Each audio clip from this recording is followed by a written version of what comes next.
Hi guys and welcome back to the channel. Guys, we're going to be seeing a video today. This is titled China versus Japan.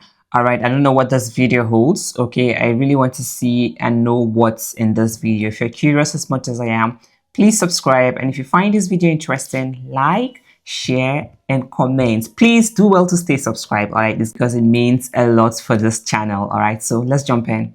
China and Japan are the dominant Asian powers, and they have been beefing for centuries at this point. But for the past couple of centuries, China was at a disadvantage because Britain made them addicted to opium and basically destroyed them along with other European powers during the Chinese century of humiliation. And Japan got the sun dropped on them twice. Both of them have gotten cooked, but Japan has gone from producing the world's most brutal soldiers to making Nintendo and Naruto. That's a very good glow up. And China went from a rural, broke dictatorship to being ruled by the man with the most aura since Stalin and becoming the factory of the world and having the craziest looking, most cyberpunk cities in the world. And to signify the point system and which one is winning, each country's leader will progressively get more of a Chad face as they gain points. Both of these countries love overworking their people, such as the infamous 996 in China, where you have to work from 9 a.m. to 9 p.m. 6 days a week. Now, that is just the average work schedule in Eastern Europe, but it might be shocking to a lot of people. What else do you do all day? You barely have time for sleep. Exactly. Good. There won't be any time for you to start getting first world thoughts such as sadness or whatever Sigmund was talking about. And honestly, in this category, both these countries are tied because Japanese people are notoriously overworked. Karoshi is a Japanese word meaning death from overwork, and seeing tired, passed out businessmen in Japan is pretty common. Obviously, this work schedule is not healthy, and seeing as both these countries have a horrible birth rate and a demography crisis coming up, they need to lock in and do something about this. In China, they actually banned the 996 work system, so it's not technically illegal to do that, but China has a big unemployment problem among the youth to the point where a fifth of them are extremely qualified but unemployed, so a lot of these people will accept bad working conditions such as the 996 to have a salary and actually make money. So yeah, it's illegal, but like stabbing is illegal, but people still do it, you know. The standard work week is 40 hours in Japan, but a recent government survey found that 1 in 10 Japanese workers put in more than 80 hours of overtime alone per month, with 1 in 5 at risk of karoshi. And there's also this bullshit of pretending to like your boss and having to hang out with them and go to drinks with them. Man, I remember when I was in that call center. Fuck that boss, man. I fucking hated his ass. If I had to hang out with that motherfucker, I would be wearing an ankle monitor right now. So genuinely saying which one has a worse work culture is a hard battle to decide. So instead of a chat face, they both get eye bags under their eyes now from overwork. But both these countries shine in technology. They're both extremely dominant in this field and extremely useful to the entire planet. First of all, China makes everything in the world. Like, if you look around your house, probably like 50 to 70% of what you see was fully made in China. This is definitely true. Like almost in every house, every home, people have lots of stuffs that are made in China. This is undisputed, all right?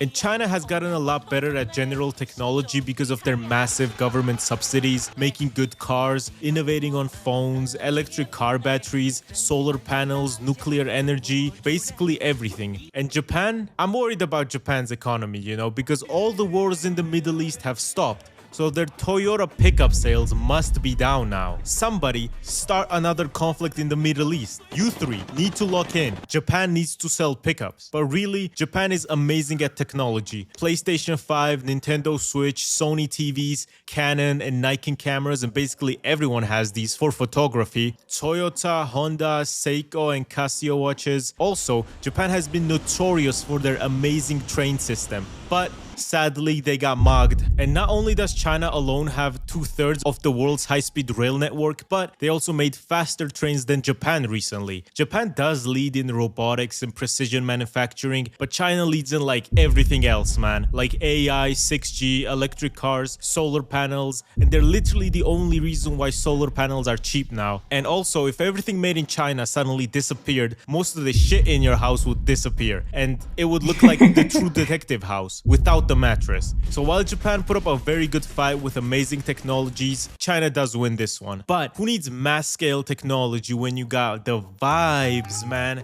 Japan is notorious for having the best vibes ever and just general aesthetic stuff. That's why there are weeaboos and not Chinaboos. China would have a very good chance at scoring points here, but Mao decided, I'm destroying the culture and I'm killing pigeons. Fuck you. Japan just looks like the best place ever, man. I'm actually gonna apply for a visa to go there. It looks amazing. And I haven't even watched anime in a while. Okay, like Tokyo is the coolest city ever. We all know this, but there are so many other gems in Japan as well, such as Okinawa. And this is literally just a tropical island. And just so many absolutely gorgeous little towns that has everyone soy facing. China is also beautiful, but the real deciding factor is, would you rather travel to a Chinese village or a Japanese village? See, the Phoenix Ancient City in China is a cool place. It's basically like the Kung Fu Panda as a town, and it looks very nice, but come on, man, Japan, bro? Also, if we're counting Hong Kong, because they're not mainland China, Hong Kong is fucking amazing. It's beautiful, amazing public transport too, and someone told me that Tokyo is even better than Hong Kong. I don't know if this is possible. Japanese embassy in Tbilisi, get in contact with me and give me a visa so I can see if it's truly better than Hong Kong. The only way Japan kind of fucks up its vibes is just some perv shit, right? You own cats, right?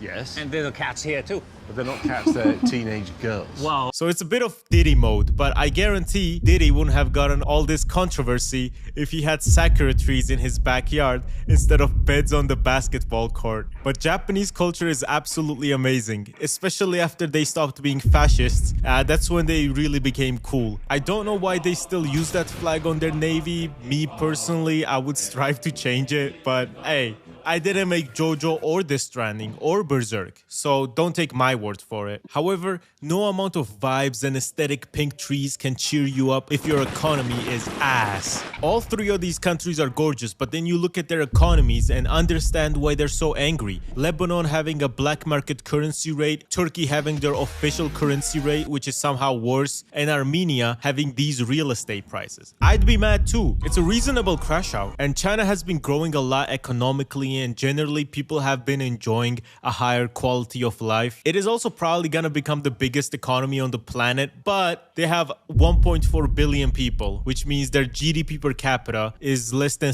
$13,000, which means it's lower than Mexico, Kazakhstan, Chile, and Bulgaria, because people living in the big cities make 5 to 10 times as much money as people living in the rural areas. Of course, most places have this income gap, but usually not as much as China, such as Japan, which does also have an income gap between big cities and rural areas, but nowhere near as much. And people in Japan generally enjoy a much higher quality of life with nearly triple the GDP per capita. But the thing is, Japan's economy has been stagnant since 1991. So stagnant, in fact, that it's referred to as Japan's lost decades. For example, in 1993, Japan's economy was 4.5 trillion, and this year it's 4.39 trillion. So like all these people are being overworked and the GDP is still not growing. It's a pretty bad situation, to be honest, and their currency has fell a lot in the last 10 years as well. But compared to like an average person in China, you would assume that the quality of life is still better. So because this one is about just a normal person living and not the nationwide GDP or some bullshit, this one goes to Japan. But otherwise, obviously, would go to China. They make everything, bro. Now, you guys know Japan as this cute country with a very cute flag that looks gorgeous, has these cute vending machines, but there is a reason Japan is the only country in the world to have a nuke dropped on them. And it's because in World War II, the shit they were doing was so heinous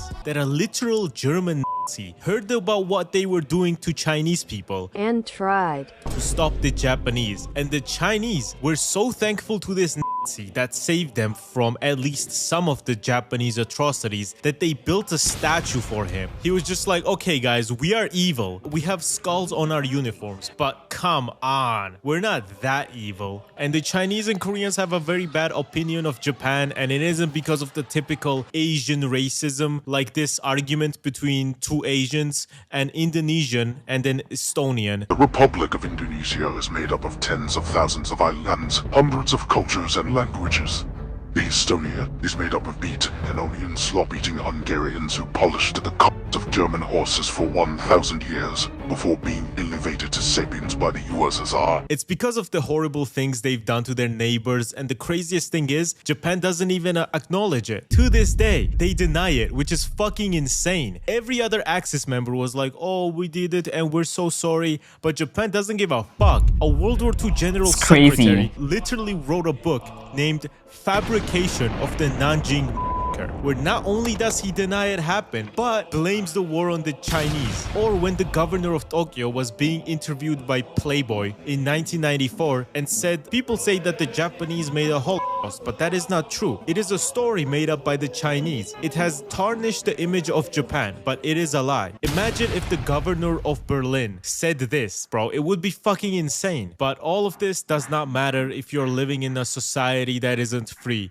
China does not get a lot of party switches. It's always just the CCP, and the main changes that are their policy changes. So they've been in power for 75 years straight. Isn't that crazy, guys? While on the other hand, Japan's ruling party, the Liberal Democratic Party, has only been ruling for 69 years. Take that, China. They've been ruling Japan since 1955, except for one corruption scandal where they were out for a year, and between 2019 to 2012 where they lost and then immediately got re-elected. Also, in both countries, if you find yourself in a courtroom, you're cooked. Both China and Japan have a 99% prison conviction rate. Saul Goodman is not going to be able to save you. If you end up in a Japanese or a Chinese court, you are cooked. However, where Japan really beats China is the fact that Japanese people can go on YouTube and watch this video, while Chinese people need a VPN to watch this. The Great Firewall of China is a huge minus for me, honestly, and while they do have their own domestic stuff and they don't need YouTube for jack shit, as a Chinese person, you wouldn't need that. It would still be nice if the internet wasn't censored and you could go on websites like YouTube, Google, and etc. It's crazy. Keep Elon's Twitter banned though, please, Xi. I also don't like the re-education camps in Xinjiang, and generally Japan has much better laws on free speech, and they really have their hand up on this one. And this is a very big factor as well, you know, because it could be vital to a lot of people on whether or not they fuck with the country. People leave their countries and their hometowns because their government is repressive or they don't fuck with the suppressive laws, so big up to Japan. But while the Japanese government wins this section, China